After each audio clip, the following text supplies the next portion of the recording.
जी कहिए, किससे मिलना है? रोनी साहब को बोलो सीआईडी वाले आए। ठीक है। सोमवार की रात को विवेक का खून हो गया और हमें तुम पे शक है। क्या बकवास कर रहे हैं आप? भला मैं विवेक का खून क्यों करने लगा? अब इस क्यों का जवाब तो तुम्हें ही देना पड़ेगा। मैं विवेक के खून के बारे में कुछ नहीं जानता। ये तो अभी अभी आप लोगों ने बताया, वो मैं जानता हूँ। देखो, ज्यादा भोलेपन का नाटक मत करो। साफ साफ बताओ, विवेक को क्यों मारा तुमने? सर, मैंने विवेक का खून नहीं किया है, और वैसे भी उसके घर के बाहर सिक्योरिटी गार्ड्स थे, तो कोई कैसे उसके घर में घुसकर मार सकता है? सिक्योरिटी गार्ड्स कुछ नहीं कर पाए क्योंकि हमें कोई दिखाई नहीं। क्या मतलब?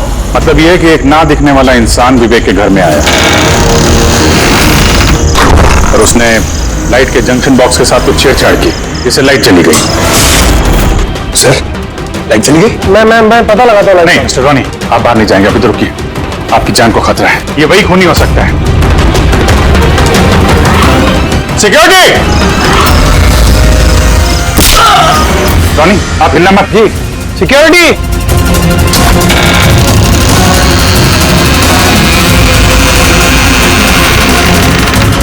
कौन है उधर? सर, सर, यहाँ पे? कौन है? कोई था यहाँ पे? कौन है? कोई दिखा? नहीं। रोनी, हिलना मत।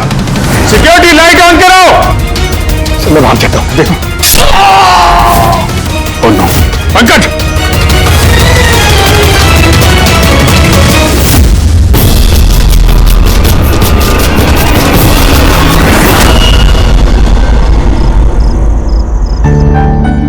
वीना, आज दिन भर सिर्फ काम काम और काम ही रहा है। शरीर भी थक गया है, पूरी बॉडी दर्द दे रही है। विवेक, 24 घंटे सोचोगे तो बॉडी तो पेन होगा ना? अब इतना बड़ा बिजनेस करना है तो सोचना तो पड़ेगा ही ना। थोड़ा सोच समझ के काम करोगे तो दिमाग पे प्रेशर कम पड़ेगा ना।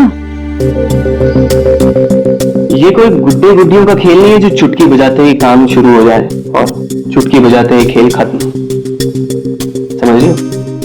ठीक है, एक काम करती हूँ, मैं लोकेश को बुलाती हूँ, वो तुम्हारी मालिश कर देगा अच्छे से। ठीक है? मालिश नहीं, बस गर्मा गर्म एक गिलास दूध मेरे लिए लेकर आ जाओ ताकि सारी थकान दूर हो जाए। अच्छा, तो अभी लेके आई। Please, thank you.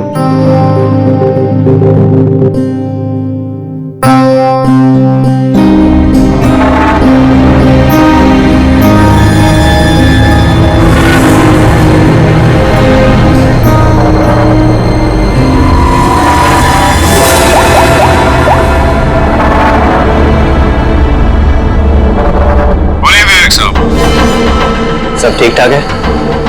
हाँ साहब, सब ठीक है, एकदम ट्रैक पे है। काम हो जाएगा ना?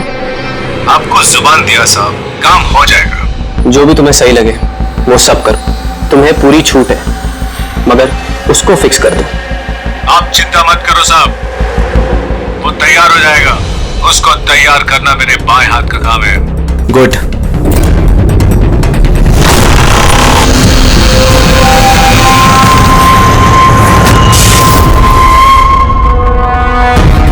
ये लाइट्स को क्या हो गया?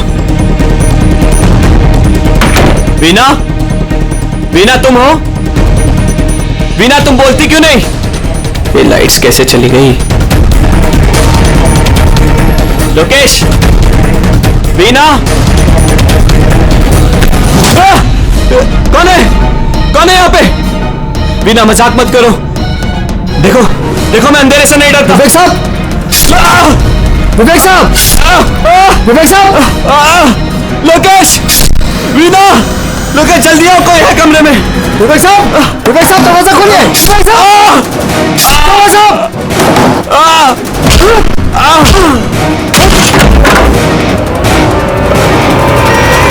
विवेक साहब, मालकिन, विवेक साहब, विवेक साहब, विवेक साहब, मालकिन,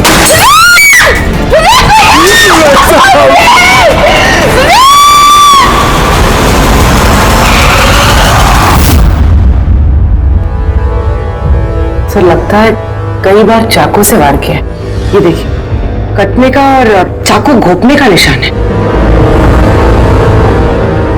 घाव के पैटर्न देख के लगता है कि घाव चाकू के नहीं है, किसी और चीज से खून किया गया है। ऐसा क्यों लगता है सर आपको? ये देखो, ये जो घाव के पैटर्न देख रहे हो एकदम बराबर बराबर है, एक ही साइज के, और ये ज्यादा गहरे नहीं है। अगर चाकू का घाव होता तो बड़ा होता, गहरा होता, और ऐसे पैटर्न में नहीं बनता। मतलब सर, चाकू जैसा ये कोई छोटा हथियार है और उसे बार बार मार के खून किया। लगता तो ऐसे ही है। आप कहां थे आप जब ये खून हो? साहब मैं नीचे अपने कमरे में था। जब विवेक साहब की चीखने की आवाज सुनी तो मैं दौड़ के ऊपर आया। साहब मैंने दरवाजा खोलने की बहुत कोशिश की, लेकिन दरवाजा अंदर से बंद था। विवेक साहब अंदर से जोर जोर से चिल्ला रहे थे, इसलिए मैं दरवाजा तोड़ के अंदर गया और मैंने देखा कि जब दौड़ के अंदर आए तो आपने खून को नहीं देखा है? फिर यही तो अजीब है साहब, खूनी दिखा ही नहीं। दरवाजा बंद था अंदर से? हाँ साहब।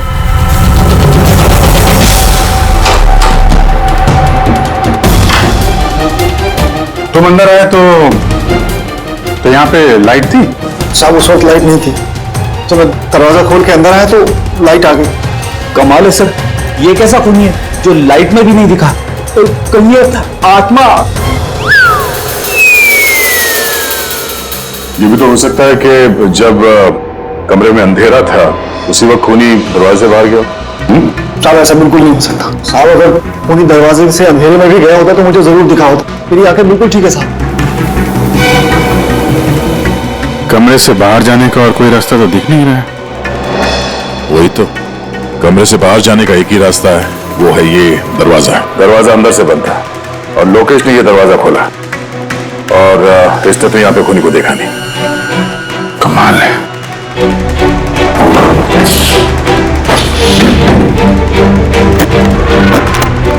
कीवी अंदर से बंद है, यहां से तो खूनी आ नहीं सकता। तो खूनी अंदर कैसे आया? और फिर बाहर जाते हुए किसी को दिखा नहीं? सर, मेरी दादी एक भूतिया कहानी सुनाती थी।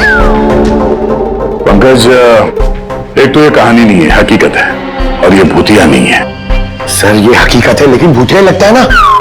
कोई यहाँ पर आता है, बिना हथियार के खून करता है और चले जाता है। कहां से? जाने का तो यही एक रास्ता है, ये दरवाजा। लेकिन सर बीना तो सीढ़ियों से ऊपर आ रही थी, और अगर खूनी यहाँ से जाता तो उसे दिखता जरूर।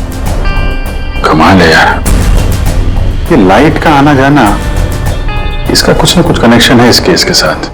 लाइट का जंक्शन बॉक्स कहां पे है?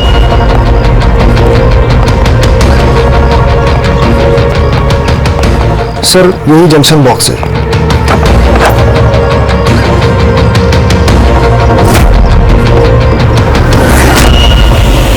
इधर हो जरा। कल तुम ही ड्यूटी पे थे? मैं तो गेट पे था साहब। तुम्हारे गेट पे रहते कोई घर में घुस के खून कर गया, तुम्हें पता नहीं चला? देखिए साहब, मैं अपनी ड्यूटी पे अलर्ट रहता हूँ, ना कोई अंदर आया है ना कोई बाहर गया है। अलर्ट? तो क्या खूनी हवा में आया, हवा में गायब हो गया है? ये लाइट स्विच ऑफ किसने की थी यहाँ से? पता नहीं साहब, अचानक ऑफ हो गई।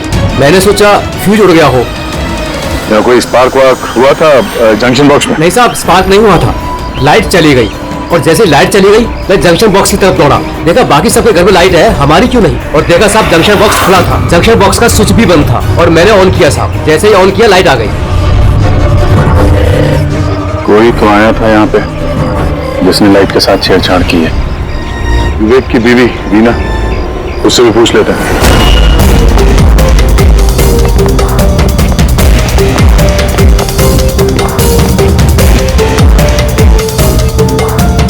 वीना जी, हमें मालूम है ये बड़ा मुश्किल समय है आपके लिए, पर हम लोग भी थोड़े हैरान हैं कि यहाँ पे सबके रहते हुए विवेक का खून हो जाता है और किसी ने भी खूनी को देखा नहीं। सर इस बात का जवाब मेरे पास भी नहीं है। मैं खुद हैरान हूँ, खूनी कहाँ से हवा बनकर आया और कहाँ चला गया। मैं मेरे बच्चों को क्या जवाब दूंगी सर, उन पर क्या बीतेगी। हिम्मत रखो, समय के साथ साथ बच्चे भी समझ जाएंगे। आप कौन है? सर मैं विवेक का बिजनेस पार्टनर हूँ। मेरा नाम राकेश है और मैं अभी जापान से लौटा हूँ। किस सिलसिले में जापान गया था? सर एक बिजनेस के मामले में गया था। क्या बिजनेस क्या करते हैं? सर विवेक और राकेश एक जापान में ऑयल बेसिन का बिजनेस शुरू कर रहे थे। जापान की सी में जॉइंट वेंचर था इंडिया और जापान में। दोस्त तो गया ही, पता नहीं अब कंपनी का क्या होगा?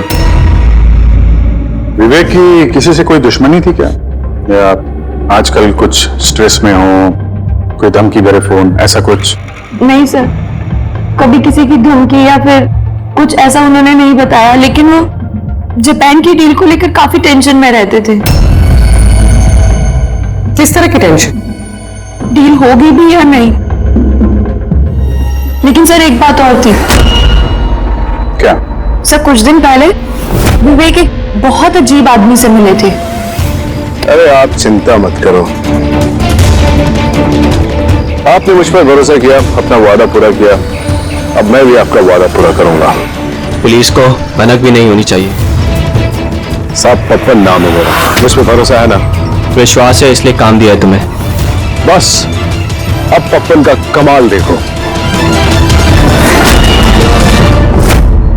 पप्पन? देखिए, जैसा आपने बताया उससे तो यही लगता है कि ये पप्पन कोई पुराना मुजरिम है, और हर मुजरिम का रिकॉर्ड है हमारे पास। आप उसकी फोटो देखेंगे तो पहचान लेंगे? जी सर। ठीक है, फिर तो जल्दी इस पप्पन का पता चल जाएगा, और उसने क्या किया था वो भी।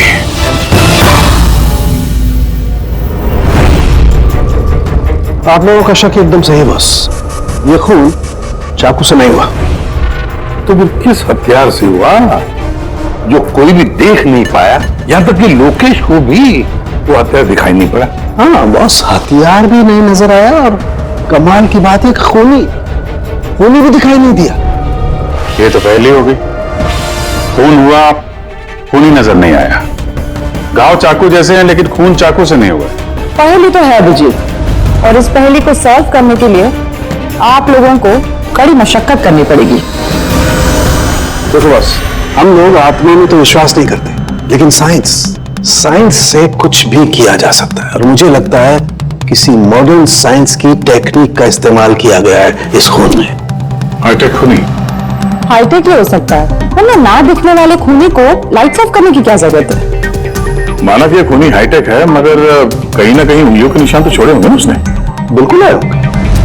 तो फिर सर, जो क्राइम सीन से हमने उंगलियों के निशान लाए थे, उनमें से एक निशान खूनी के भी होंगे। होने चाहिए थे, लेकिन अफसोस की बात यह है कि है नहीं।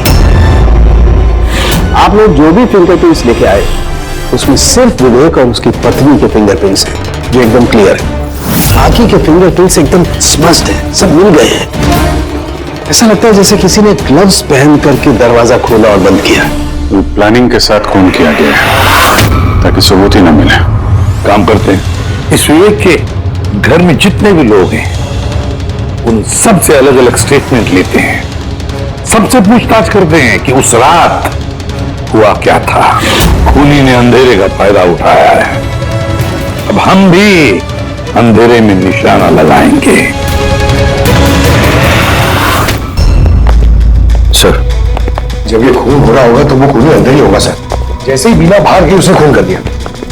ये थ्योरी हो सकती है पंकज, अगर लाइट नहीं गई होती तो फिर सर दो खूनी होंगे, एक लाइट ऑपरेट कर रहा होगा और अंदर खून कर रहा होगा। मगर जिसने लाइट ऑफ करी वो कहां था? वहां पे तो गार्ड खड़ा था, उसने बोला ना उसने किसी को अंदर आते देखा ना कोई बाहर गया। सर लेकिन जब वीना बाहर गई थी तो उसने दरवाजा खुला हुआ देखा था सर, तो हो सकता है कि दरवाजे के ऊपर उसकी उंगली के निशान हो। खूनी यहाँ भी चालाक निकला। सारों साहब ने बताया ना, यहाँ कमरे के अंदर हमें एक भी फिंगरप्रिंट्स नहीं मिले, एक भी। उसमें हैंड ग्लव्स पहने होंगे सर, इसलिए शायद नहीं मिले। हैंड ग्लव्स तो पहने ही होंगे। विवेक की बॉडी यहाँ पड़ी थी, मतलब यहाँ कहीं खड़ा होगा। एक मिनट यहाँ खड़े होना जरा पंकज।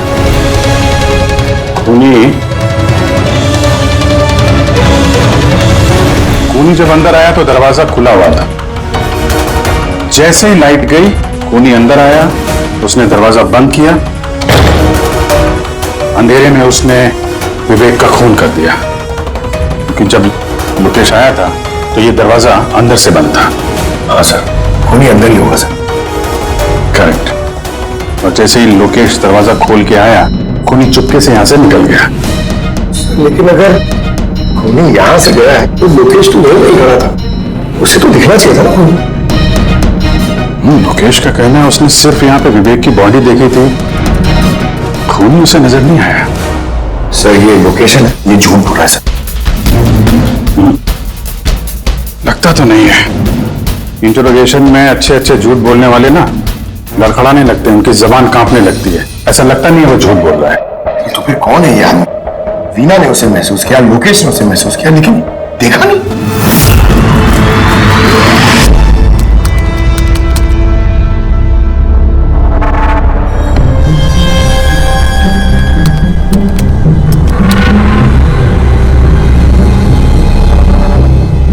सर मरने से पहले विवेक ने जिस नंबर पे फोन किया था वो नंबर एक दिन पहले चोरी हो गया था और अब वो अनअवेलेबल आ रहा है। अनअवेलेबल है तो जो पप्पन का होगा दया, पप्पन का नंबर होगा। क्या पता चला उसके बारे में? सर पूरी ट्रेस कर रही है, उसका क्रिमिनल रिकॉर्ड भी चेक करिए सर, बहुत जल्द पता चल जाएगा।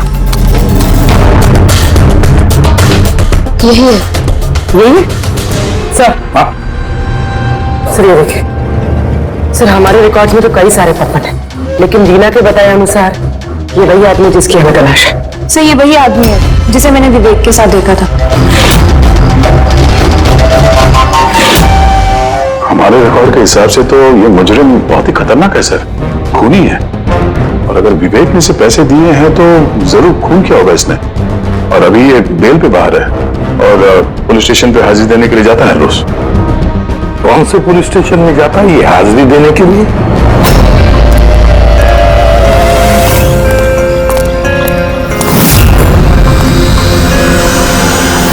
सर यहां से पास हो गया।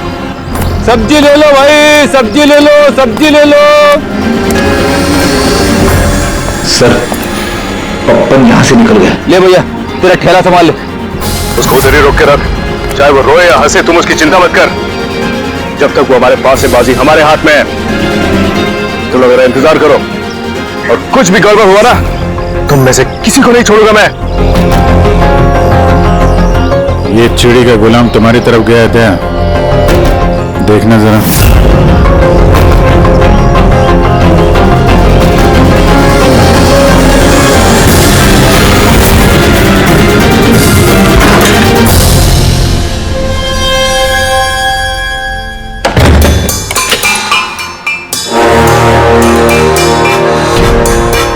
कैसा लगा हमारा इनविटेशन भरत साहब? देखो देखो आप लोग जो कोई भी हो, मुझे और मेरे बेटे को छोड़ दो।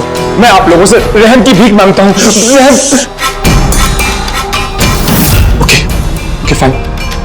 एक काम कर, मुझे तुम यहाँ पर रोक लो, लेकिन मेरे बेटे को छोड़ दो। मुझे ना तो तुम चाहिए ना तुम्हारा बेटा। मैं चाहता हूं कि तुम विवेक सर की बेट पास करो। विवेक सर खुश तो मैं खुश। ये पॉसिबल नहीं है। मैं इंडियन मिनिस्ट्री में एक एम्प्लॉय हूँ। माना कि सारे कॉन्ट्रैक्ट मेरे जरिए पास होते, लेकिन मैं ऐसे किसी कंपनी का कॉन्ट्रैक्ट कैसे पास करवा दूं सर? मिस्टर भरत, तुम ना मामले की गंभीरता को नहीं समझ रहे हो। तुम्हारे बेटे के साथ क्या हो सकता है ये तुम सपने में भी नहीं सोच सकते। सपने में तुम भी नहीं सोच सकते कि अब तुम्हारे साथ क्या होने वाला है। सर मैं मिनिस्ट्री की तरफ से काम कर रहा था। जितनी भी सेल बिड इंडियन फर्म्स की तरफ से होती है उसका इंचार्ज था मैं। चीनी और जापानी कंपनी के पास अपने देश में नीलामी का कार्यालय था, लेकिन सभी भारतीय बोलियां उनके पास आई। किसी विदेशी कंपनी को भी कॉन्ट्रैक्ट मिला था क्या? नहीं सर, इसके बारे में सभी की कॉमन राय थी, क्योंकि भारतीयों के पास चीप लेबर और रॉ मटेरियल इजीली अवेलेबल था, इसलिए दूसरी विदेशी कंपनियों को कॉन्ट्रैक्ट मिलना मुश्किल था सर। सर इस नीलामी का चक्कर तो समझ में आ गया।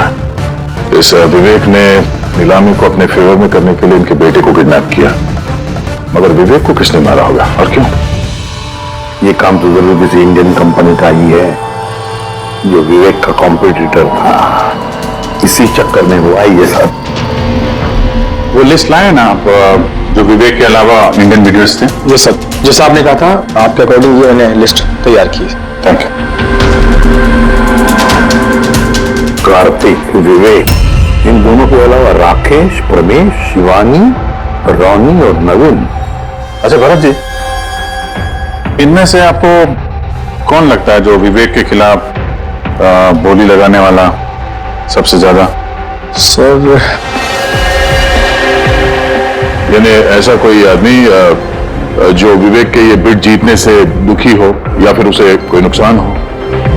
सर ऐसे तो दो लोग हो सकते हैं, रोनी और नवीन। रोनी और नवीन, तो तुम मिल लो, इस रोनी और नवीन से पूछताछ करो उनसे, पता तो चले है कौन ऐसा जो बिना दिखे भी खून कर सकता है।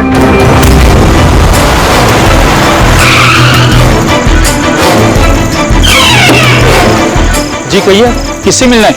रोनी साहब को बोलो सीआईडी वाले आए।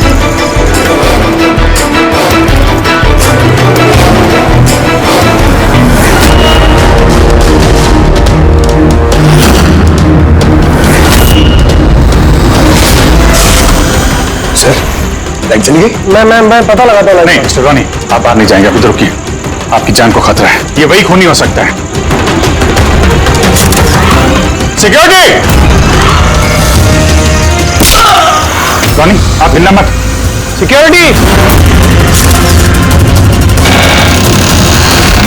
सर यहाँ कोई है? कोई है? सर यहाँ कौन है इधर? कौन है? मिस्टर रोनी आप हिलना मत। सर मैं देखता हूं, देखो। पंकज! ओ नो, रोनी! साहब सबको क्या हुआ? एक मिनट। He's no more. बाहर जाते हुए कोई दिखा था क्या? नहीं सर मैं वहाँ जंक्शन पे गया, लाइट ऑन की और देखा कि हमारे दूसरे सिक्योरिटी गेट के पास बेहोश पड़ा हुआ है और मैं अंदर आ गया सर। Hello sir. सर हम रोनी को बचा नहीं पाए। He's dead. ऐसा कैसे हो सकता है अभिजीत? खून तुम्हारे सामने हुआ और तुम कह रहे हो कि तुमने खूनी को देखा तक नहीं? हाँ सर, पहले तो हम सुनी सुनाई बातों पे यकीन कर रहे थे, पर यहाँ तो हम लोग वहां मौजूद थे सर, कोई नहीं दिखा। मतलब विवेक के खून की जैसा? हाँ सर। ये किस तरह का खूनी है सर, जो है मगर दिखाई नहीं देता? नहीं तो, पर इतना पक्का है कि मैंने वहां पे कुछ शैडो जैसी देखी थी, कुछ अजीब सी, एक्सप्लेन करना मुश्किल हो रहा है मगर। सांके यार, फोटो से कुछ पता चल रहा है तुझे? बस लगा हुआ तो हूँ, शायद कुछ हाथ लग जाए, लेकिन एक बात पक्की है, ये खून भी वैसे हुआ जैसे इससे पहले कोई खून हुआ है। ये देखो, बस ये देखो, यहाँ फोटो में ये हल्की सी रोशनी में ये कुछ आकृति दिखाई दे रही है, शैडो जैसी, बिना आकार के। ये क्या है, ये समझ में नहीं आ रहा है। सालून के साथ मैं पहले से कह रहा था, ये जरूर कोई आत्मा है। सर वो जो कोई भी था, मैंने उसे महसूस किया था सर, मैंने उसे पकड़ने की कोशिश की, लेकिन वो हाथ में नहीं है। देखो यार, ये आत्मा कुछ नहीं होता। बस ये क्या है, ये अभी तक पता नहीं लगा पाया।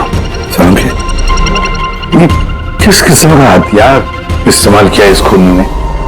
ये बस, ये हथियार है, इसे शूरिकेन कहते हैं बस। शूरिकेन? तो इस तरह का हथियार तो मैंने मार्शल आर्ट्स वाली फिल्मों में देखा है।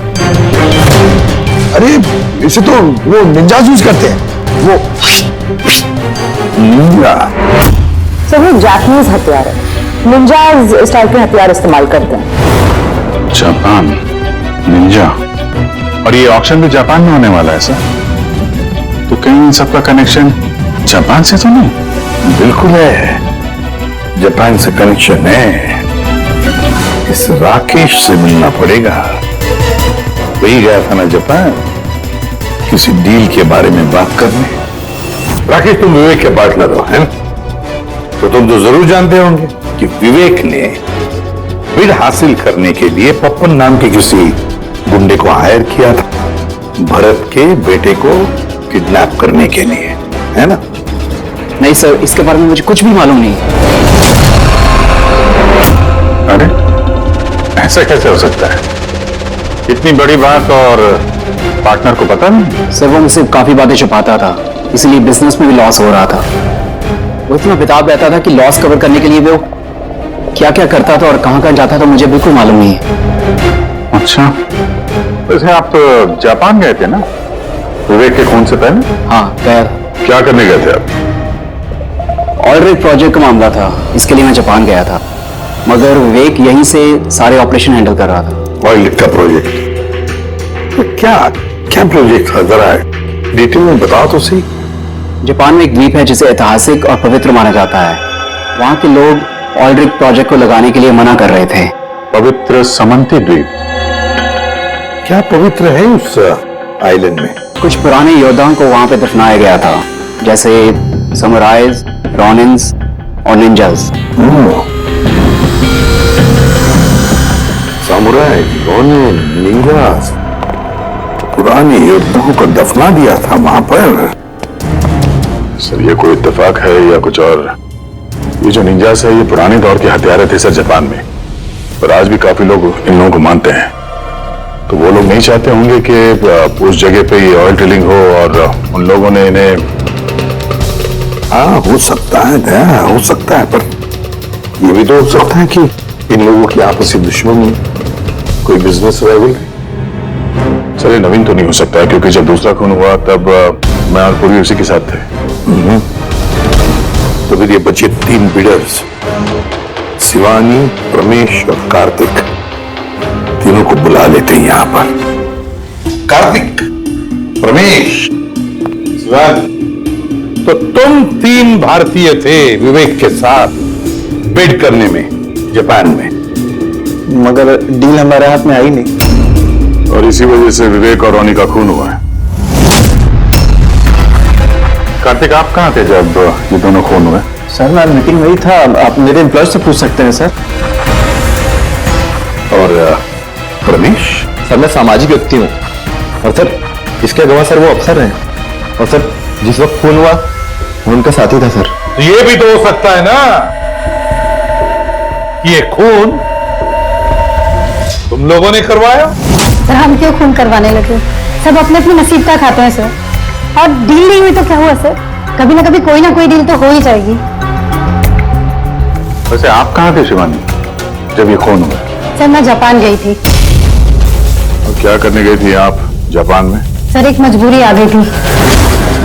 मजबूरी? कैसी मजबूरी? सर कुछ विदेशी कंपनियां हमारी भारतीय कंपनियों के बारे में गलत अफवाहें उड़ा रही थी, उसी वजह से भारतीय कंपनियों को बहुत ही चिंता हो रही थी। तो हम वहां उनकी चिंता दूर करने गए थे और ये बताने गए थे कि भारतीय कंपनियां सबसे बेहतर होती हैं। और वैसे जी सर हमने अपनी बिड्स विड्रॉ कर ली थी, तो फिर हम क्यों मारेंगे उन्हें? और बिड्स विड्रॉ करने की कोई खास वजह? सर वजह सर ये थी कि हम लोग अपनी जिंदगी में सब टेंशन नहीं चाहते हैं, और सर हम लोग किसी भी तरह का कोई रिस्क नहीं चाहते हैं। सर हम लोग को सर जो भी मिल रहा है सर हम उतने में खुश हैं।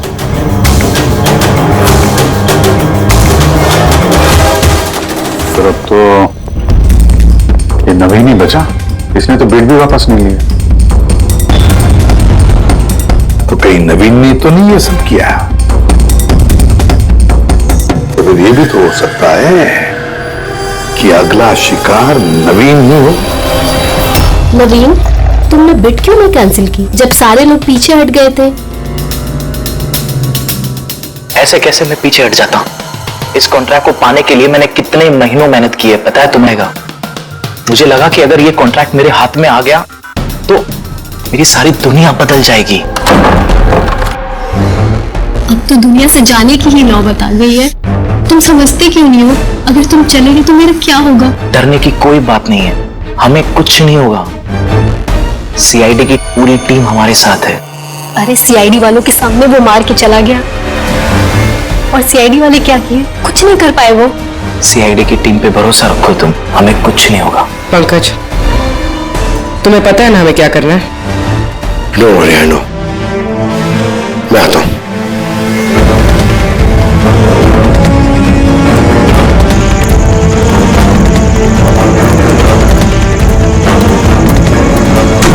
ये है वो जंक्शन बॉक्स जिसकी वजह से सारा पंगा हो रहा है। मैं देखता हूं ये कौन है। ये जगह सही है।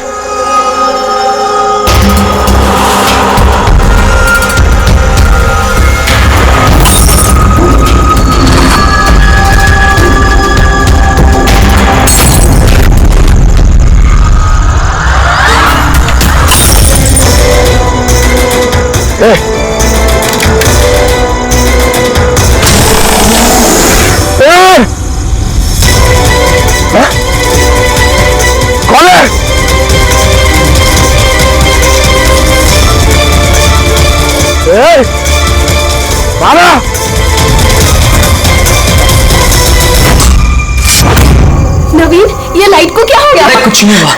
नहीं नहीं, वो आ गया है। कुछ नहीं होगा, कुछ नहीं होगा आपको, प्लीज रिलैक्स हो जाइए।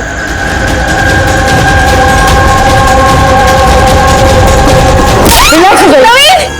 सामने आओ, वो तुझे मार डालेगा। अरे नहीं। कौन है यहाँ पे?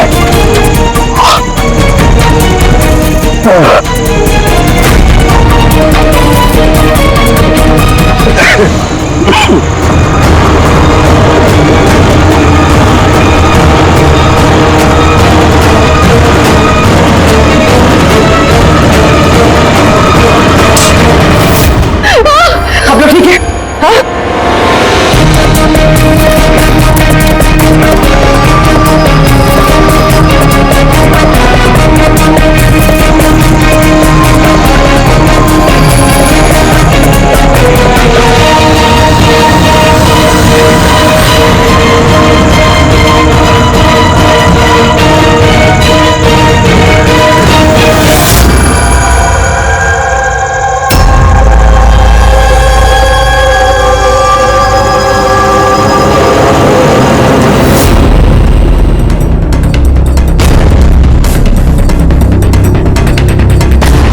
सर, मैंने वहां पर 6 गोलियां चलाई थी। उनमें से 5 गोलियां तो मिल गई, मगर एक गोली उस खूनी को जरूर लगी है। एक गोली खूनी को लगी है तो बोलने को यकीन नहीं सब कैसे कह सकती हो कि 6 में से एक गोली खूनी को लगी है? क्या वहां पे कोई खून वगैरह गिरा था? नहीं सर, खून तो नहीं था वहां पर, लेकिन गोली लगने की आवाज जरूर आई थी। अगर गोली लगी है तो खून तो निकलेगा ही। घर के अंदर ना सही तो घर के बाहर कहीं मिला? नहीं सर, हमने अच्छे से चेक किया था, वहां पर खून था ही नहीं। हो सकता है सर खूनी ने बुलेट प्रूफ वेस्ट पहन रखी हो। हाँ सर, ये भी तो हो सकता है कि ये काला कपड़ा उस बुलेट प्रूफ वेस्ट का टुकड़ा हो। संके, कि इस काले कपड़े के टुकड़े से कुछ पता चल रहा है तुझे? नहीं बॉस, इस कपड़े पर से भी खून के ट्रेसेस तो नहीं मिले।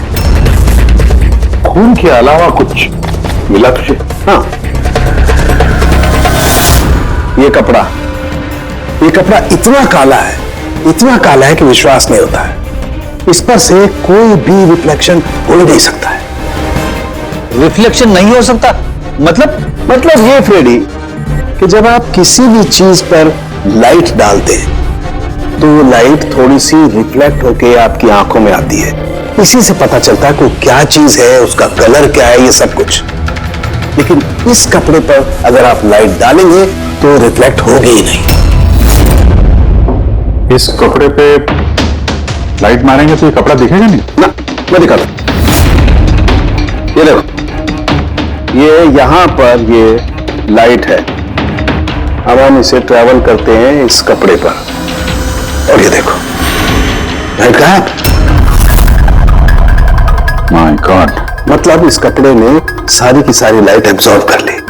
और ये देखो, कपड़े से बाहर आए तो फिर से लाइट दिखाई देना शुरू हो गई।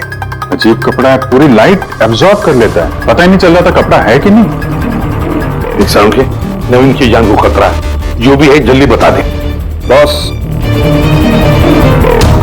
मैं जानता हूं कि ये क्या है और खून कैसे हुआ है।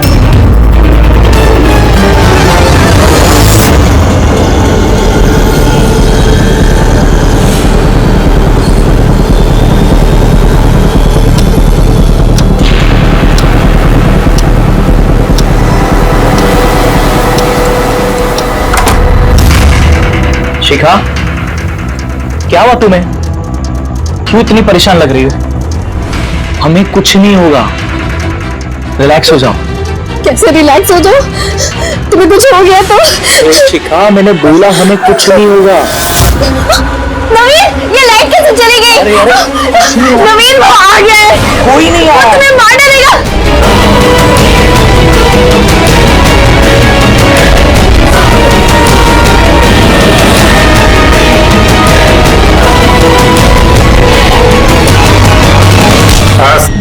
एक गिलास दूध अपने हाथों से लेकर आ जाओ, सारी थकान दूर हो जाएगी। अच्छा, अभी लेकर आती हूँ। Please, thank you.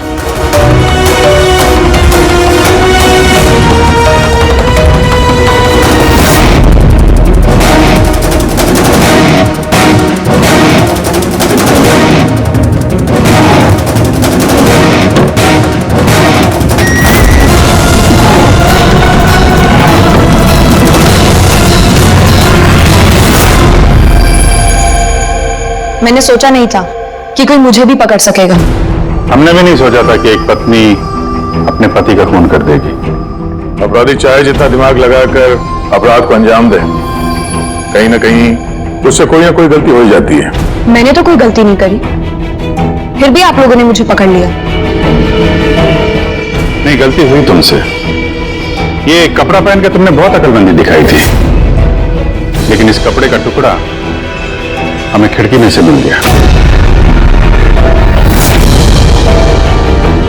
और खिड़की पे फंसा हुआ वो कपड़ा हमारे लिए सबूत बन गया और उसी कपड़े की वजह से तुम हमारे पकड़ में आ गई। ये कैसा कपड़ा है सर? मैंने इसके बारे में पहले सिर्फ सुना था बॉस। मुझे पता नहीं था कि इसका इस्तेमाल किया जा सकता है, वो भी इस तरीके से। इसे जिस व्यक्ति ने बनाया उसने अपने हिसाब से इसको नाम दिया, लेकिन एक बात पक्की है, ये दुनिया की सबसे ज्यादा काली चीज है। मैं तो कुछ समझा नहीं। सीधे तरीके से ये बात है फ्रेडी कि अगर इस कपड़े का कोई सूट बना करके पहन लेगा, वो व्यक्ति आपको दिखाई नहीं देगा तब तक जब तक कि उसके आसपास की सारी लाइट्स एलिमिनेट ना हो जाए। वो दिखाई नहीं देगा। अगर दिखाई देगा तो सिर्फ एक आकृति दिखाई देगी, एक छाया, वो भी बिना किसी रूप के। ये एक 3D से 2D में बदल जाने की प्रक्रिया है। अरे सर, कोई तो लाइट होगी जिससे ये दिखे। ऐसी कोई लाइट नहीं है, ना इंफ्रारेड लाइट, ना यूवी लाइट, ना ही लाइट स्पेक्ट्रम। अभिषेक, नवीन से कहो कि वो बिड विड्रॉ ना करे और ये इंफॉर्मेशन सब में फैला दो। सर, इस बात के फैलते ही उस पर फिर से हमला हो सकता है। यही तो हम चाहते हैं पूर्वी, यही तो हम चाहते हैं। ये ब्लैक फैब्रिक लाइट को एब्जॉर्ब कर लेता है, लेकिन हीट को एब्जॉर्ब नहीं करता। हीट को तो रिफ्लेक्ट करेगा ही। हम खूनी को पकड़ेंगे थर्मल विजन से।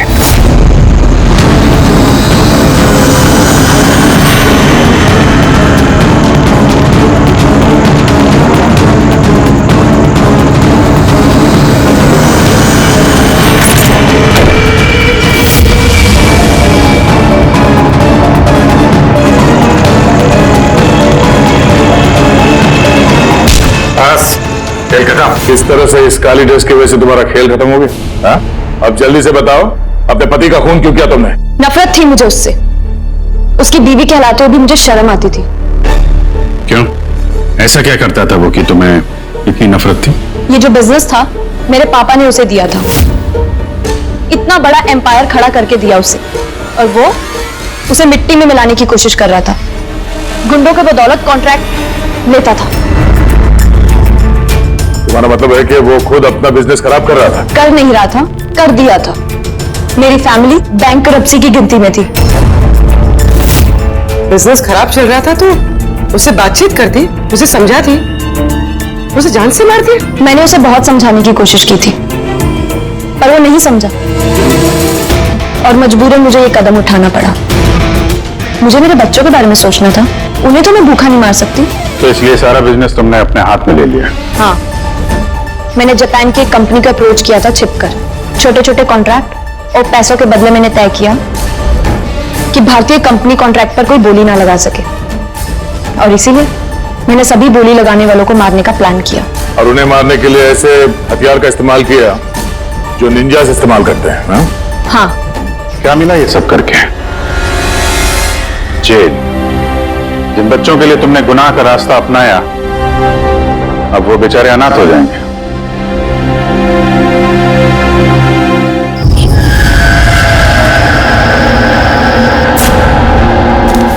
हाँ दी मैं बहुत ज्यादा लेट हो रहा हूँ, आपसे बाद में बात करता हूँ। क्यों? कहाँ जा रहा है? हाँ दी, मैंने आपको बताया तो सही, मुझे एक्चुअली नॉर्थ अमेरिका के एक रेन फॉरेस्ट में फोटोग्राफर का असाइनमेंट मिला है। उसी सिलसिले में मुझे अर्जेंट जाना पड़ रहा है दी।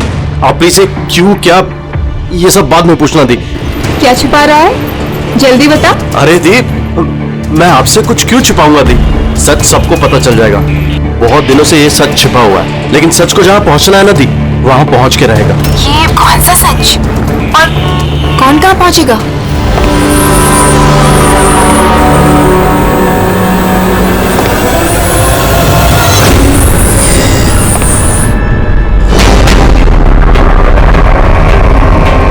मायादी, मेरे पास बिल्कुल टाइम नहीं है। एक्चुअली मुझे लग रहा है कोई है यहाँ पे। बहुत कुछ हुआ है दी, बहुत कुछ हुआ है, लेकिन मैंने वही किया जो मुझे सही लगा। केतन, साफ साफ बात कर, क्या हुआ है? इस वक्त मेरे स्टूडियो में कौन आ सकता है? दरवाजा खोल दीप। कोई दरवाजा खोल रहा है। केतन, जल्दी खोल, बनना कौन है? हेलो, क्या हुआ? खुलता है कि नहीं? हेलो केतन भाई। देखो, आगे मत बढ़ो। कहाँ है वो फोटो? मैंने क्या किया है तुमने? बोलो। केतन, केतन। मैंने कुछ नहीं बोल दे, नहीं तो मरेगा तू। प्लीज आगे मत बढ़ो। फोटो कहाँ है? जल्दी बोल दे। बता दे। नहीं, मैंने कुछ नहीं किया। तू आज देखो, मैंने कुछ नहीं किया। तो बैठेगा आगे बढ़ो।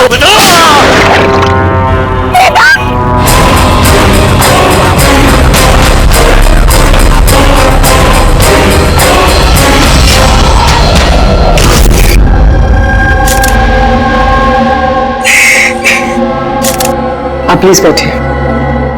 सुनिए,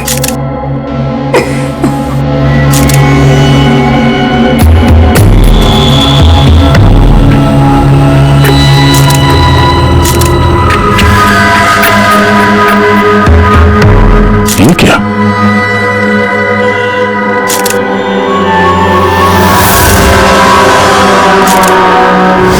ये किसी के जूते से आया लगता है। सर वो केतन के जूते साफ थे, क्योंकि उसके फ्लोर पे भी ऐसे निशान कहीं नहीं है। तो उसके पे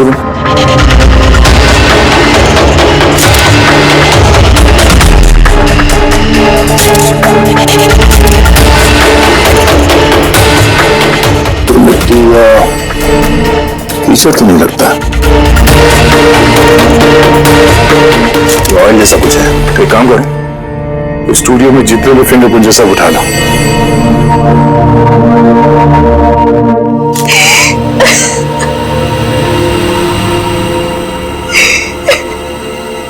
आज ही हम जानते हैं कि ये समय ठीक नहीं है पूछताछ करने के लिए, पर फिर भी आपको परेशान कर रहे हैं। जरा ठीक से याद करके बताइए, आपने ये पूरा हादसा फोन पे सुना था, तो केतन और उस दूसरे आदमी के बीच में क्या बात हुई थी?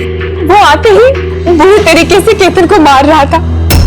वो चीख रहा था, चिल्ला रहा था, चीजें इधर उधर टूटने की आवाजें आ रही थी। कुछ नहीं किया। देखो, आगे मत बढ़ो, मुझे कुछ नहीं मालूम। हाँ, वो कुछ फोटोज के बारे में बातें कर रहा था। सर, ये माया जो कह रही है कि केतन का खून उस वजह से हुआ है, एक एविडेंस की वजह से। एविडेंस क्या वो फोटोग्राफ था?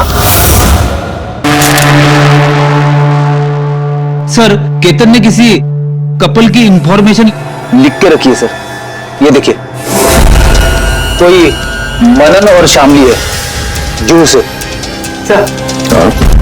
सर ये देखिए, कैलेंडर पर 14 अप्रैल 2018 ये डेट मार्क की है, द एनिवर्सरी। ये तो आज की डेट है। इसका मतलब है आज के दिन कुछ होने वाला था जिसके बारे में केतन जानता था। उसका मोबाइल फोन चेक करो, देखो आखिरी बार किससे बात हुई थी उसकी।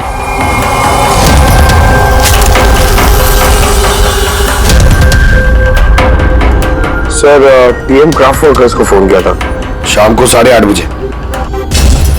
TM craft workers? वो भी केतन के मर्डर के ठीक आधा घंटा पहले।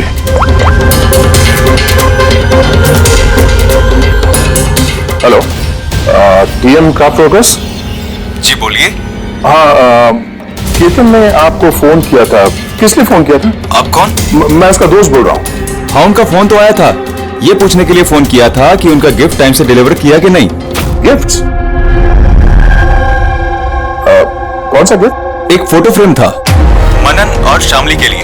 उनकी 25th वेडिंग एनिवर्सरी थी, तो उनको फोटो फ्रेम बना के डिलीवरी करना था। मनन और शामली, उनका घर का एड्रेस मिल सकता है? अर्जेंट है।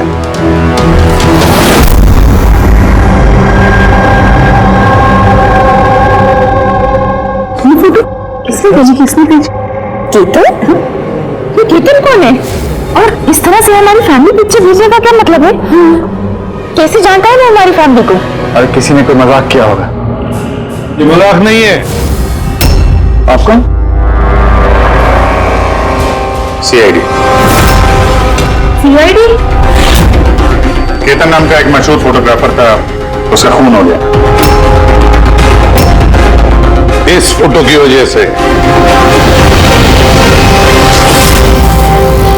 पर सर, एक फोटोग्राफ के चक्कर में कोई किसी का मर्डर क्यों करेगा? लेकिन सर, हम तो किसी केतन को जानते भी नहीं। केतन को नहीं जानते तो फिर उसने आप लोगों की फोटो आप ही को क्यों भेजी? पता नहीं। पर हमने तो कभी ऐसी फोटो खिंचवाई भी नहीं। और ना ही ऐसी दीवार हमारे घर पर है। सर, हमने तो कभी नहीं देखा। देखिए ना सर, ये नकली फोटोग्राफ लग रहा है। आप खुद ही देखिए, इसमें दीदी है, जीजा जी है। सर, खाली कुर्सी रखने का क्या मतलब है इसका? सर, हमें तो लगता है कि किसी ने गलत तरीके से फोटो बनाकर हमें बेच दी है।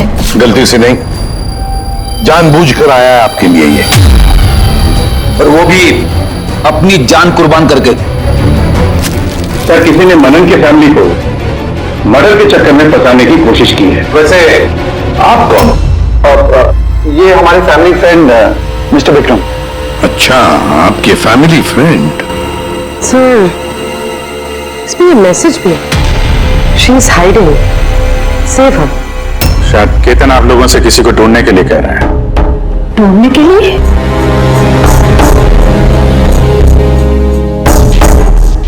सर, ये फोटो तो मेरी बेटी रिया जैसी लग रही है। सर, पता नहीं किसका हाथ पकड़ कर खड़ी है। देखो ना, ये हमारी बेटी जैसी ही लग रही है। ये रिया नहीं है। ये रिया नहीं है। ये येलो कलर की ड्रेस मेरी रिया नहीं पहनी थी जब वो गायब हुई। लगता है केतन रिया को ढूंढने के लिए कह रहा है। ये रिया है, देखो ना। ये रिया नहीं है। एक मिनट, कब से गायब है आपकी बेटी रिया? 12 साल। 12 साल? सर, ये 12 साल के बाद कोई किसी की इंफॉर्मेशन क्यों देगा? रिया, 12 साल से रिया गायब है। कोई ना कोई वजह तो जरूर होगी ये फोटो भेजने की। सर, कोई वजह नहीं है, ये सिर्फ एक कोइंसिडेंस है। अब 12 साल के बाद अचानक कहां से रिया की इंफॉर्मेशन मिल गई उसे? सर देखिए, ये रिया हो ही नहीं सकती। रिया की मौत 12 साल पहले हो चुकी है। ये रिया कैसे हो सकती है? ये रिया ही है। मैंने देखो ना, ये हमारी बेटी रिया ही है। आपके पीछे पड़ी है रिया ही। संभालिए अपने आप को। देखो तो। अरे जाओ जल्दी।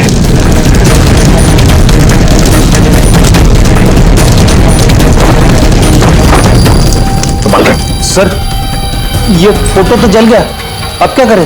कोई बात नहीं, दूसरा मिल जाएगा। तो भी काम करो, टीएम क्राफ्ट वर्क्स में जाके इसका दूसरा फोटो बनवा लो, और अगर उसके पास नहीं है तो केतन के कंप्यूटर में जरूर कुछ बैकअप होगा, वहां देख लेना।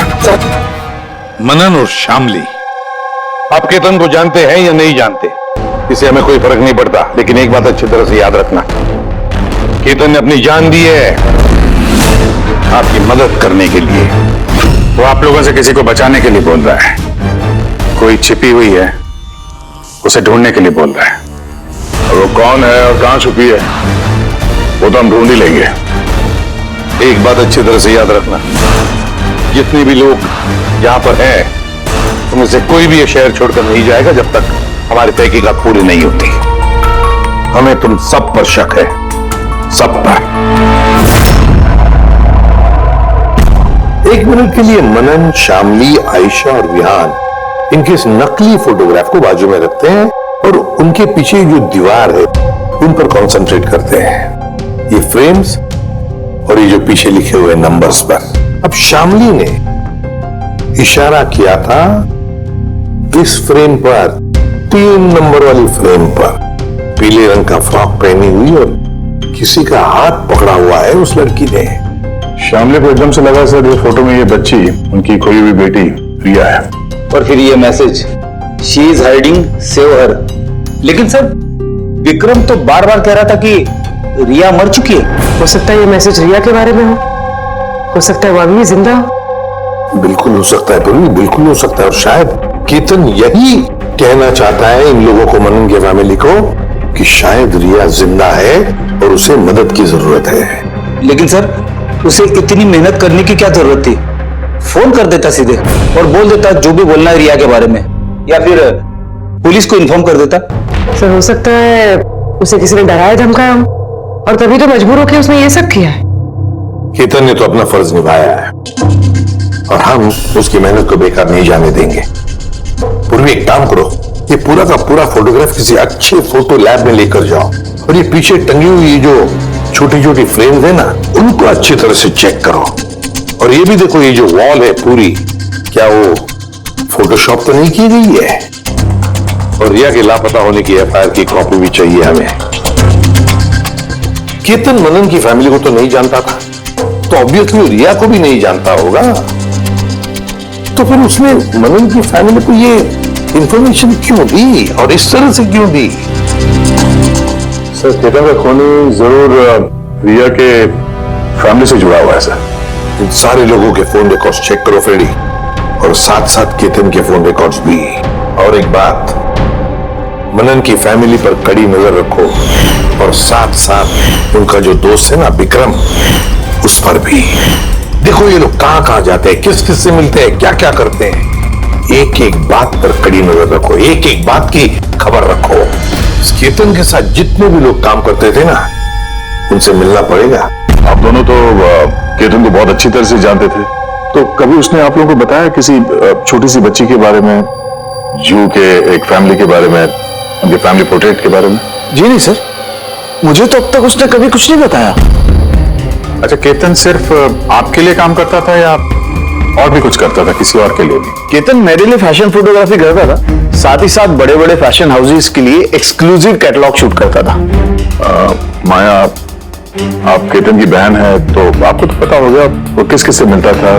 सर केतन बहुत ही रिजर्व रहता था, बस अपने काम में ही मग्न, और उसके दोस्त भी गिने चुने ही थे। और सर हाल ही में केतन को एक इंटरनेशनल एग्जीबिशन के लिए असाइनमेंट मिला था, जिसके लिए वो मुंबई की गलियों में घूमकर स्ट्रीट फोटोग्राफी शूट किया करता था। वो फोटोग्राफ देख सकते हैं हम? जी सर।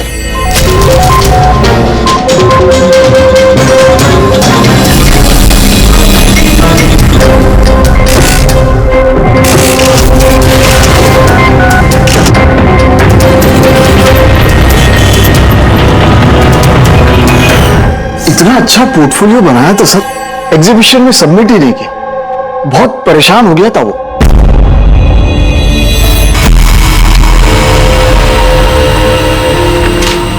ये वॉल और उस पर लगे हुए सारे फोटोज एंड नंबर्स असली है।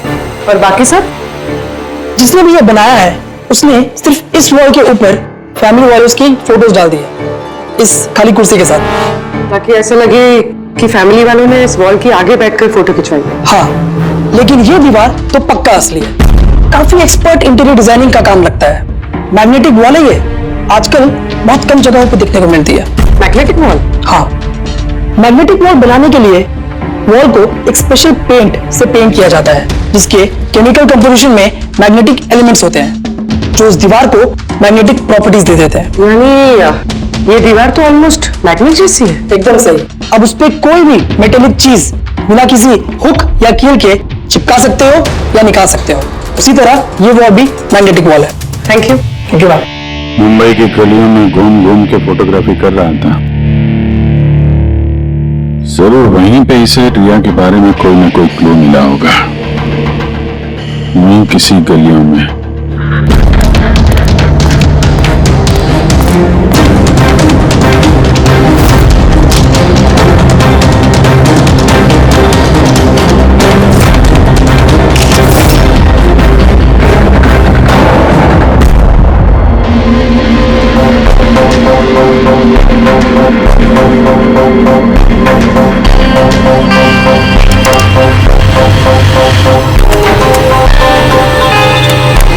तो ये बात है।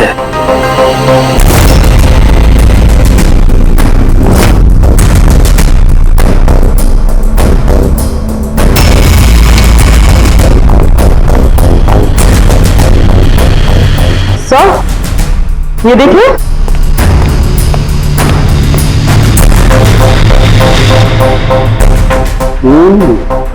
Good job Tarika. Thank you. क्या मिला? बॉस एक खास चीज मिली है। दया तुम्हें याद है, तुमने मुझे कुछ चिकना सा पदार्थ ला करके दिया था जो तुम्हें क्राइम स्पॉट पे से मिला था, याद है? सर ये वहाँ क्राइम सीन पर मिला। ये मिट्टी या डामर तो नहीं लगता, शायद कोई ऑयल या ग्रीस हो सकता है। तुम बिल्कुल सही सोच रहे थे दया, वो ग्रीस ही है।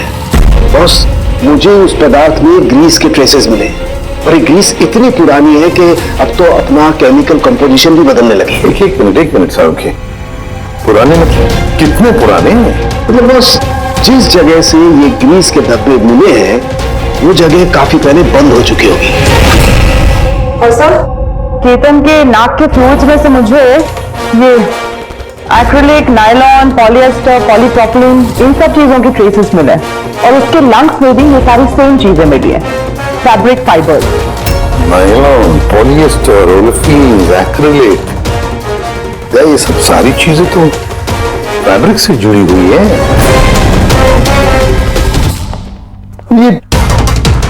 ये तो एक फोटोग्राफर था। हाँ सर, जिस जगह पे ये रहता है इसके घर के आसपास कोई फैक्ट्री वगैरह भी नहीं है, तो फिर एक कपड़े के रेशे इसके लंच में कैसे घुस गए?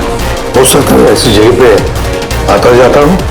हाँ बॉस, कोई फैक्ट्री, कारखाना, मिल, और बार बार जाता होगा सर, तभी ये पॉसिबल है। बार बार जाता होगा कि तुम ऐसी जगह पे, और क्यों, किस लिए? सर शामली डिप्रेशन में चली गई है, वो घर से बाहर ही नहीं निकलती। और विक्रम और विहान मिलते रहते हैं, पता नहीं उन दोनों के बीच क्या बहस होती रहती है। और ये विहान वकीलों से जाके मिल रहा है। वकीलों से? हाँ सर, और आयशा अपनी किसी फ्रेंड्स के घर जाती रहती है, लेकिन उसकी जो ये फ्रेंड है उम्र में काफी बड़ी है, मुझे नहीं लगता कि उसका इस केस से कोई ताल्लुक है। और ये जो मनन है ना, केतन के बारे में पता लगाने की काफी कोशिश कर रहा है। अच्छा, तो फ्रेडी वो जो फोन कॉल के रिकॉर्ड जो ट्रैक किए थे, क्या पता चला? कुछ नहीं पता चला सर, उनके जो रजिस्टर्ड मोबाइल नंबर है उसमें कुछ नहीं है। प्रोग्रेस सर्टिफिकेट निकालिए। हाँ सर जैसे कि मैंने फोन पे बताया था, वो दीवार असली है सर, मैग्नेटिक वॉल। हाँ सर केतन ने ये सारी फोटोज उस वॉल पे लगाकर वो फोटो ली है, और फिर उस पर वो फैमिली वाली फोटो फोटोशॉप कर दी। सर उस वॉल का पता लगाने में ज्यादा टाइम नहीं लगेगा, इंटीरियर डिजाइनर का काम है, और ये वॉल पे मेटालिक डिजिट्स लगे हुए हैं। बस तो फिर ये सारे फोटोग्राफ्स आर्किटेक्ट्स और डिजाइनर्स के ऑफिसेज में भेज दो, पता चल जाएगा किसने ये मैग्नेटिक वॉल बनवा लिया था।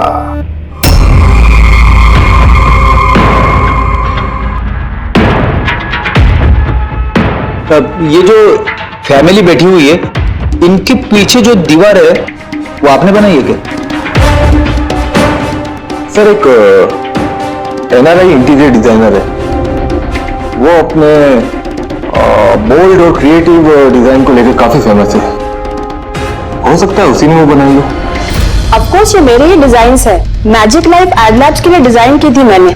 इट्स अ मैग्नेटिक वॉल, ये सारे नंबर्स मैग्नेटिक मटेरियल के हैं जिसे बिना कोई हुक या कील के लगा भी सकते हैं और निकाल भी सकते हैं।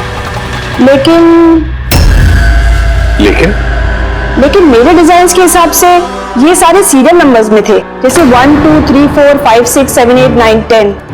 हाँ मगर मैम इसमें तो नंबर्स 1 3 2 0 6 7 8 9 ये ऐसे कैसे? सर शायद केतन ने किया, लेकिन उसने इस वॉल की फोटो क्यों ली? ये तो अब मैजिक लाइफ एड लैब वाले ही बताएंगे। सर यही है वो वॉल जिसकी आपने हमें फोटो दिखाई थी? हाँ सर, और वॉल पे फोटोज के जो एक्चुअल नंबर थे वो ये थे सर। फोटोज में जो भी चेंजेस थे वो केतन ने किए थे सर। केतन, ये नंबर्स तो ऑर्डर में थे ना, फिर तुमने सिर्फ 3206 को चेंज कर उसके नीचे स्पेसिफिक फोटोज क्यों लगाई है? कुछ नहीं, वो पजल्स बना रहा हूं, नंबर्स और फ्रेम्स को मिला के। एक इंटरनेशनल एग्जीबिशन है, उसी के लिए।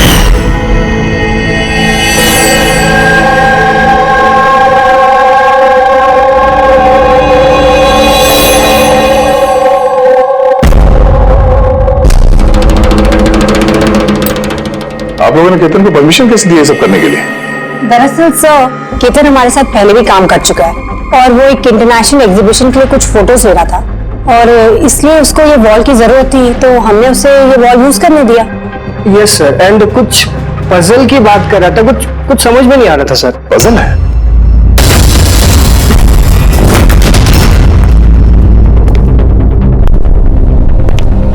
नंबर्स में पजल?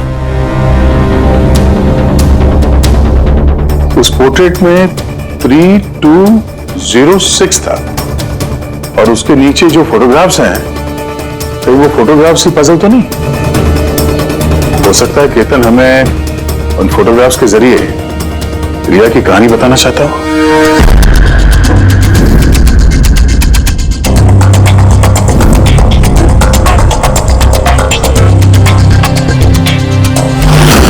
वो रिया गायब कब हो गई थी, कब गायब हो गई थी? रिया की मिसिंग की एफआईआर है ना? हाँ सर। सर, उसका इस केस से क्या कनेक्शन? वो केस तो सर बहुत साल पहले बंद हो चुका है। पता नहीं क्यों गया, ऐसे लगता है कि रिया की इस एफआईआर से शायद हमारी केस सॉल्व करने में कुछ मिल जाए। FIR 8221 Mumbai MP. एफआईआर का डेट देखो गया, ये देखो 3206। 2006, मतलब ये डेट है? बिल्कुल सही, 3206, 3 फरवरी 2006। दीदी हौसला रखिए। पता नहीं मेरी बेटी किस हाल में होगी। आप लोग मजाक तो नहीं कर रहे? आप वाकई में मेरी बेटी को ढूंढेंगे? वो एक्चुअली जिंदा है क्या? आपकी बेटी जिंदा है, ये सुनकर आपको खुश होना चाहिए, और आप हमसे ऐसे बात कर रहे हैं? मेरी बहन रिया जिंदा है सर। कहाँ है वो? देखिए, हम बहुत नजदीक हैं रिया का पता लगाने के, इसलिए आप लोगों को जो कुछ भी पता है हमें बताइए। आखिरी बार आप लोगों ने उसे कब देखा था, क्या हुआ था उसके साथ, और एग्जैक्टली गायब हुई कैसे वो? लेकिन सर, इन 4 फोटोज का क्या मतलब है? केतन जरूर हमें रिया के बारे में कुछ बताने की कोशिश कर रहा था। देखो ना फोटोग्राफ्स को, ये 3 नंबर का फोटो देखो, इसमें एक छोटी बच्ची रो रही है, किसी बड़े आदमी का हाथ पकड़ के जा रही है। फोटो नंबर 2 में रिया थोड़ी बड़ी हो चुकी है, ऐसे जाली के पीछे जैसे उसे किसी ने उस जाली के अंदर कैद करके रखा है। ये तीसरा फोटो, इसमें भी ऐसे लग रहा है कि इसे बंदी बनाकर रखा गया है। और सर, इस आखिरी फोटो में कोई उसे गले लगा रहा है और पीठ पे खंजर मारने जा रहा है। सर, ऐसा लगता है कि केतन इन फोटोग्राफ के जरिए रिया की कहानी बता रहा है। एग्जैक्टली। देखो, रिया बचपन में किडनैप हो जाती है, फिर वो बंदी बनाई जाती है, और फिर जब वो 18 साल की हो गई तो उसे इन जंजीरों में जकड़ के रखा था, और फिर उसे कोई मिल गया जिसने उसे मारने का प्लान बनाया। कोई ऐसा जिस पर रिया विश्वास करती है? मतलब सर, केतन ने जानबूझ के मॉडल्स की ऐसे फोटो बनाई है ताकि सच को सामने लाया जा सके, इसलिए उसने केतन को रास्ते से हटा दिया। रिया बाकी बच्चों की तरह नॉर्मल नहीं थी। उसका दिमाग उसकी उम्र के बच्चों के कंपैरिजन में बहुत ही कमजोर था, इसीलिए उसे लगातार दवाइयों की जरूरत पड़ती थी। अगर वो दवाइयां नहीं लेती थी तो उसका दिमाग कंट्रोल में नहीं रहता था। वो कुछ भी कर सकती थी, वो अपने आप को चोट पहुंचा सकती है, वो अपने आप को मार भी सकती है। तो ये रिया गायब कहां से हुई? हमने उसे स्पेशल बच्चों की स्कूल में डाला था, वहीं से वो गायब हुई है। तो फिर उसके बाद आप लोगों को कोई फोन आया पैसों के लिए या किसी और चीज के लिए? नहीं, कुछ नहीं। हाँ, पर बाद में हमें पता चला कि हॉस्पिटल में से उसकी मेडिकल फाइल गायब हो गई थी। फाइल गायब हो? कोई भला ऐसा क्यों करेगा? वो भी ऐसी लड़की की जिसकी दिमागी हालत इतनी नाजुक है। वही तो मैं कह रहा हूं। अरे जिसकी दिमागी हालत इतनी नाजुक हो, वो लड़की 12 साल कैसे जिंदा रह सकती है? अरे मुसीबत थी वो। कैसे कह सकते हैं आप? ये शर्म आनी चाहिए आपको। बेटी है वो आपकी। एक बात तो समझ में आ गई मिस्टर मानन, अगर रिया मिल भी गई तो आपको ज्यादा खुशी नहीं होगी, लेकिन हम उन्हें ढूंढ के रहेंगे किसी भी तरह।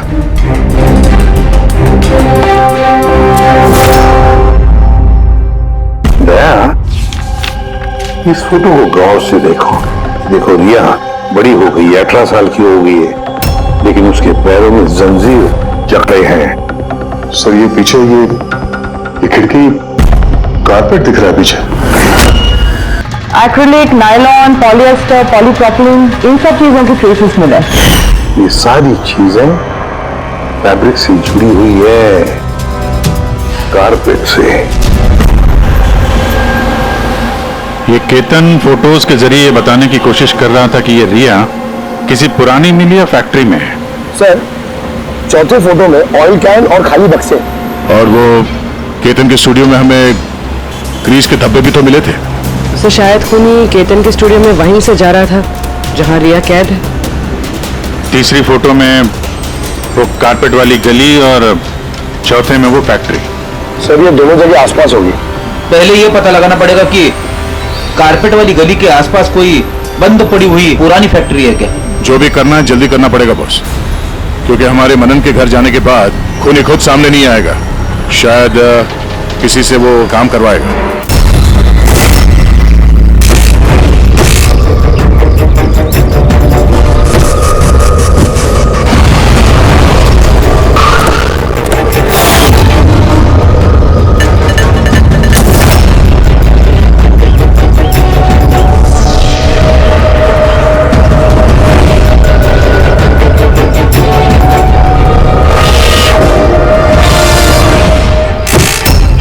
इन्होंने ही हमें पैसे दिए थे हमारी फोटो खिंचाने के।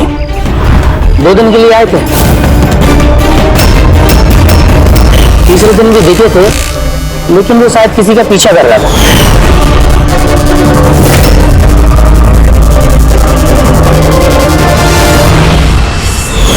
किसका पीछा कर रहा था? वो तो सर ध्यान नहीं दिया हमने। वो गया किधर पीछा करते हैं? इस तरफ गया।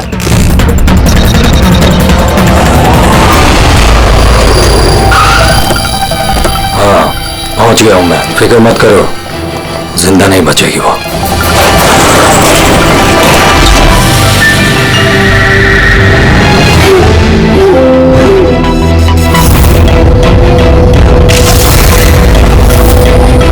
बंद कर इसको।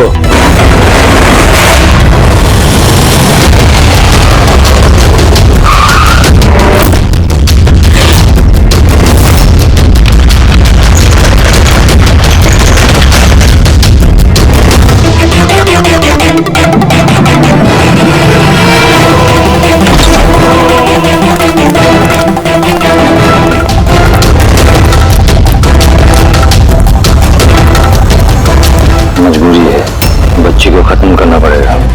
बच्ची की बॉडी को ठिकाने लगाने के बाद इस सारी जगह को आग से खत्म कर दो, ताकि किसी के हाथ में कोई सबूत ना जाए। यहाँ पे तो कुछ मिला नहीं, चलो दूसरी जगह देखते हैं।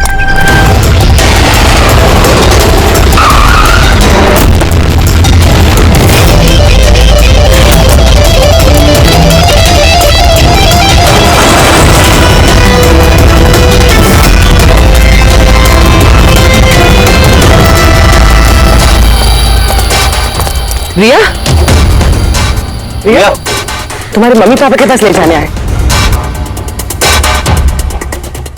चलो। रुक जाओ।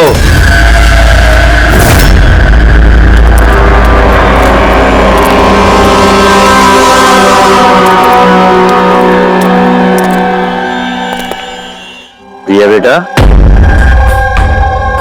आजा आजा बेटा, आजा आजा आजा आजा आजा आजा आजा। रिया रिया रिया, आजा आजा आजा। रिया बेटा, ये अंकल के साथ जाएगी। ये बच्ची तुम लोगों के साथ नहीं जाएगी, कोशिश करके देख लो। ये ठीक कह रहा फ्रेडी, ये लड़की हम लोगों को अपना दुश्मन समझ रही है और इसे अपना दोस्त, क्योंकि ये इन लोगों को रोज देखती है। ये बिल्कुल ठीक कह रहा है, और इस मासूम बच्ची को तो ये भी पता नहीं है कि ये आज मरने वाली है।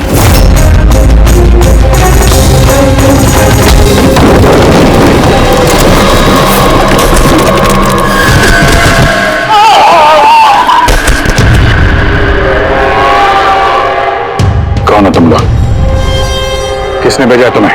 ये तुम्हें कभी पता नहीं चलेगा।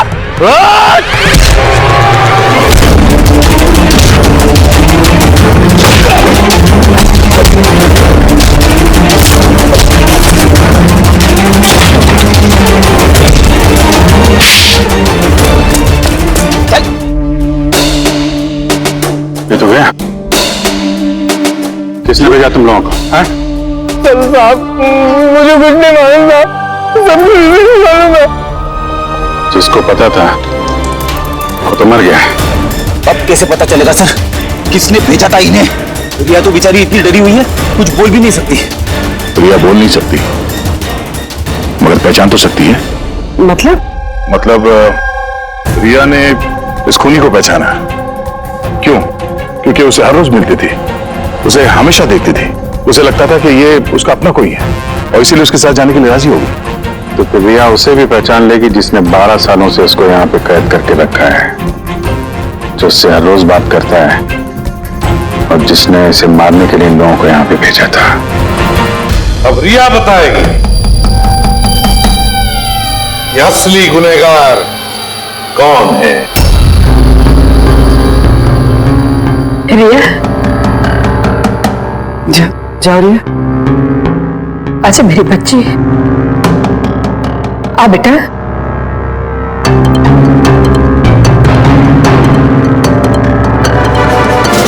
रिया,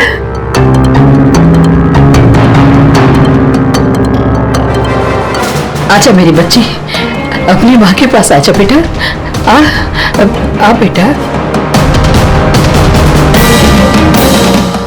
आ बेटा, आजा आजा मेरी बच्ची, आजा बेटा।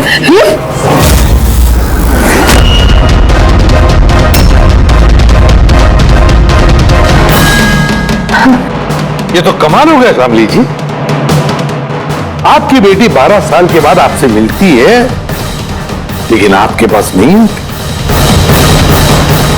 अपने मौसी के गले लग जाती है। ये कैसे? वो तो माँ की जैसी है ना, मैं उसको बहुत प्यार करती हूँ मुझसे, इसीलिए। अरे वाह मौसी जी, आपसे इतना प्यार कि रिया अपनी माँ को पहचान नहीं पाई और आप ही के गले लग गई। क्यों? और जानती है क्यों? क्योंकि पिछले 12 साल से सिर्फ एक ही शख्स है जो रिया से मिल रहा था, बातें कर रहा था, जिसे रिया अपना समझती थी। ये क्या बकवास कर रही है? मैं क्यों मिलूंगी इससे? मैं नहीं मिली इससे। रिया से बिल्कुल मिली थी, पिछले 12 सालों से मिल रही थी। तो बकवास हम नहीं कर रहे आयशा, बकवास से तुम कर रही हो। हमने तो उस डॉक्टर को भी ढूंढ निकाला जिसकी मदद से तुम पिछले 12 सालों से रिया को दवाइयां देती थी, उसके टेस्ट करवा रही थी। मैं किसी डॉक्टर को नहीं जानती, मैं कह रही हूँ ना आपसे, मैंने कोई मेडिकल टेस्ट नहीं करवाया इसका। बिल्कुल करवाई थी। नहीं, मैंने कोई टेस्ट नहीं करवाया। झूठ बोल रही हो तुम, टेस्ट करवाया था तुमने। मैंने कोई टेस्ट नहीं करवाया, मैं सच कह रही हूँ, मैं किसी डॉक्टर को नहीं जानती। मैं तो इसे 12 सालों से वही दवाई दे रही हूँ जो 7 साल की उम्र से खाती आ रही है।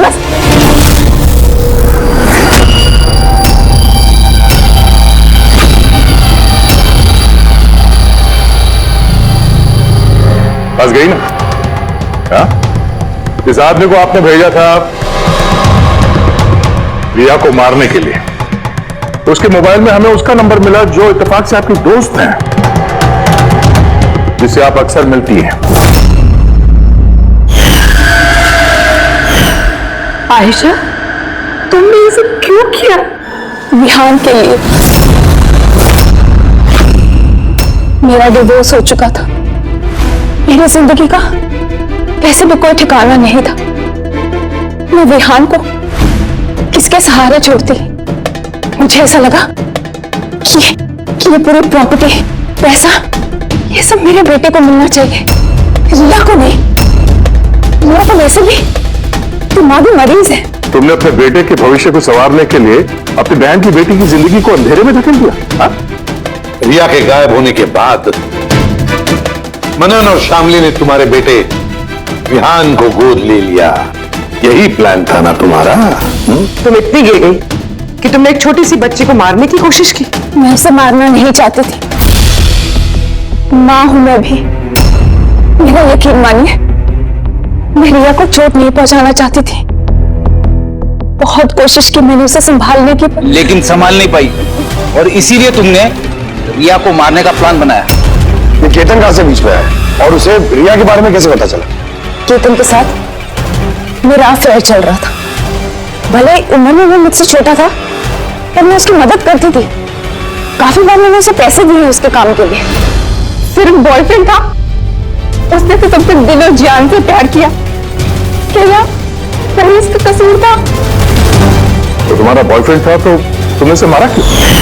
वो उस कारपेट वाली गली में एक दिन फोटोशूट कर रहा था। बाई चांस उसने मुझे देख लिया और मेरा पीछा करते करते वो रिया तक पहुंच गया। मैंने उसे बहुत डराया, बहुत धमकाया, यहां तक कहा कि मैं उसका करियर बर्बाद कर दूंगी।